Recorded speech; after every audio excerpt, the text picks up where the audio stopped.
warahmatullahi wabarakatuh.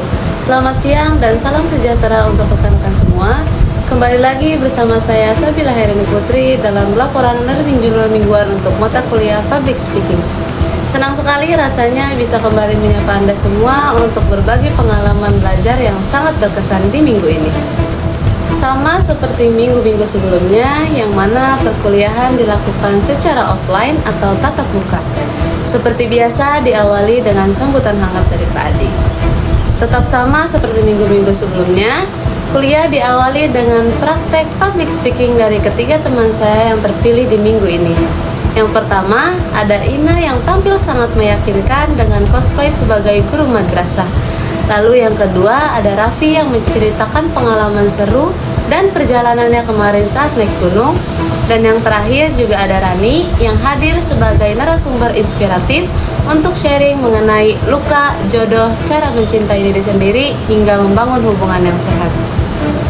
Namun, ada yang berbeda kali ini karena materi dari tiap kelompok sudah selesai dipresentasikan. Setelah praktek selesai, agenda dilanjut dengan pemaparan cerpen atau dongeng dari salah satu teman saya. Jadi di minggu sebelumnya, Pak Adi memang memberikan tugas terkait pembuatan cerpen atau dongeng. Nah, di minggu ini, Pak Adi memilih satu cerpen yang menurut beliau paling menarik untuk dibacakan. Walaupun sebenarnya Pak Adi ingin memilih 2-3 orang. Namun karena keterbatasan waktu yang tidak mencukupi, akhirnya hanya bisa 1 orang saja yang tampil. Setelah bercerita yang luar biasa itu, perkuliahan dilanjutkan dengan materi yang sangat relevan bagi kita semua, yaitu mengenai apa itu fobia berbicara atau demam panggung. Berdasarkan materi yang dipaparkan, kita belajar bahwa fobia berbicara atau glossophobia adalah ketakutan berlebihan saat berbicara di depan umum. Ini bukan sekedar gugup biasa.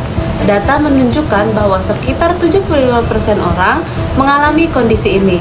Kita bisa mengenali gejala fisiknya melalui jantung yang berdebar kencang, nafas tersengal, tangan gemetar, hingga suara yang bergetar bahkan tiba-tiba hilang.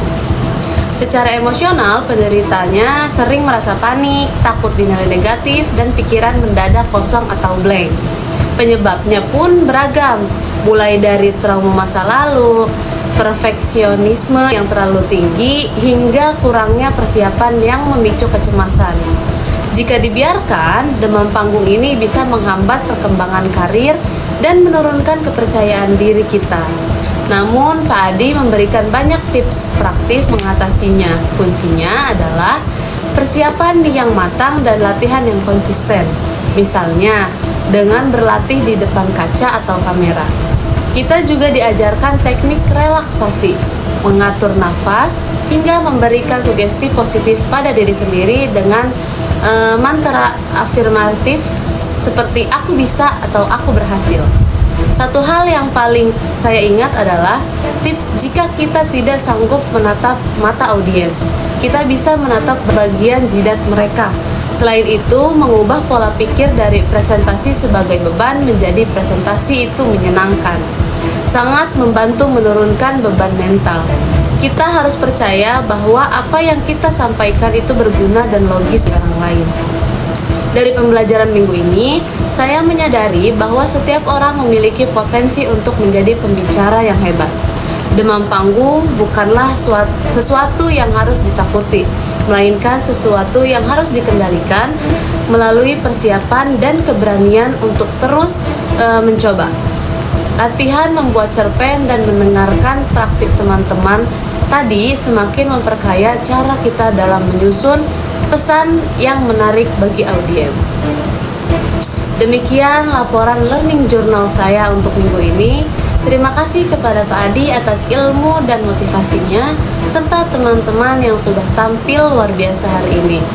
Tetap semangat untuk terus berlatih, karena setiap suara memiliki kekuatan untuk menginspirasi. Saya Sabila Hairini Putri pamit undur diri. Sampai jumpa di laporan minggu depan. Assalamualaikum warahmatullahi wabarakatuh.